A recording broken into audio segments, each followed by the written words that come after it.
late breaking. This is Channel 2 Action News. Coverage you can count on. Severe weather swept across metro Atlanta this afternoon.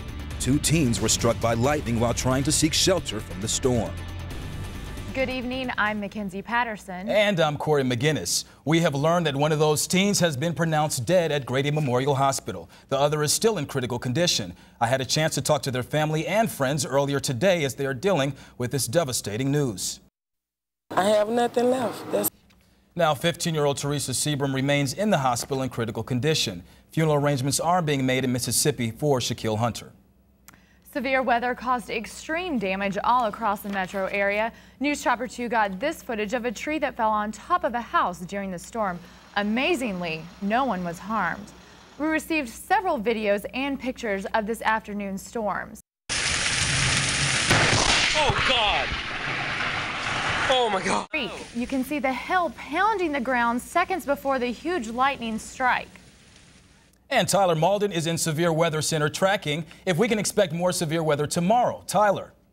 Yeah, you know, we hardly had any showers today. Thanks, Tyler. Now you can go to WSB-TV.com for updates on severe storms or weather conditions 24 hours a day. All you have to do is click on our weather tab. You can sign up for personalized forecast, get the latest forecast, or check the radar. The city of Atlanta is placing a new focus on crimes made against the gay, lesbian, bisexual, and transgender community. Several leaders, including the police chief, answered questions at a town hall meeting held in Northeast Atlanta. Mayor Kasim Reed was also in attendance. Atlanta police say they are committed to tracking crimes made against individuals because of their sexual orientation. And I don't want us to end in this situation as just having dialogue. I want us to.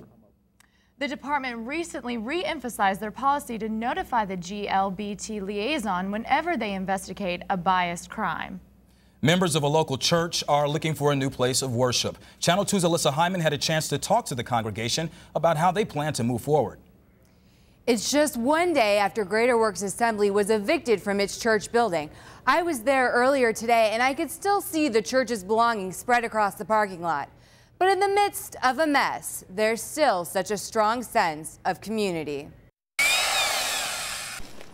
Members of the church say they're looking for a new building, but until they find one, they will continue to support each other. We're live in the newsroom. Alyssa Hyman, Channel 2 Action News. We have new developments concerning the emergency landing of a Delta flight. We got a look at the preliminary FAA report. It shows that Flight 1547 was hit by an unknown object before takeoff at Hartsfield-Jackson International Airport. That caused a tire to blow out. The flight heading to Portland, Oregon returned to Atlanta where it made a safe landing. Now, police are looking for the attackers responsible for the deadly beating of a man. Surveillance video from a Midtown high-rise captured the fatal beating of Fred Jones. Detectives say the beating took place on June 15th around 2 a.m. Jones died days later.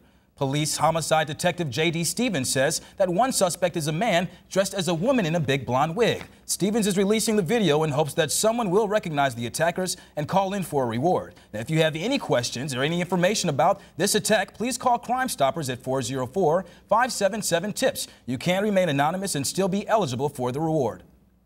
3 family members are facing charges for the same drug arrest. After following up on a tip, investigators arrested Laura Cox and her 2 teenage children during a drug raid at their Snellville home. The family is now facing charges for the possession of marijuana with intent to distribute. The Democratic candidate for the November gubernatorial election is set.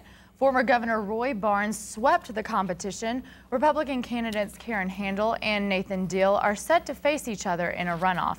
Channel 2's political reporter Aaron Rodgers was one of the first reporters to talk to the candidates. That's right, Mackenzie. Georgia residents showed up Tuesday to cast their vote for federal and statewide offices. When I spoke to Karen Handel and Nathan Deal, they both told me they were excited to have made it this far, but they realize there's still much work to be done. The 2 Republican candidates now we learned earlier today that former vice presidential candidate Sarah Palin will be joining Handel on the campaign trail. Deal has been endorsed by former House Speaker Newt Gingrich. The first post-primary debate will be this Saturday in Dalton. Now more details on the election. There will also be a runoff election for the positions of Republican Attorney General, Republican Insurance Commissioner, and Democratic Secretary of State. You can count on Channel 2 Action News to provide you with complete coverage of the runoff elections when they take place on August 10th. It's summertime, which means mosquitoes are swarming, where health officials say they found some that were carrying the West Nile virus. Plus, a popular fast food restaurant robbed. We'll tell you why the robber called back only hours after committing the crime. And a conspiracy to steal houses. The paperwork that Channel 2 uncovered that helped put these so-called sovereign citizens behind bars. Next. County transit bus crashes. We'll tell you how one passenger took matters into her own hands. And a deadly car crash kills one teen and injures another. What police think the teens were doing that caused the crash. Next. Lower temperatures and humidity outside in Atlanta tonight, but how long will it last? That and I'll look at your next 5 days coming up. It didn't even growl. It just started biting. A little boy attacked by a dog and part of his ear is gone. What he was doing just seconds before the dog attacked.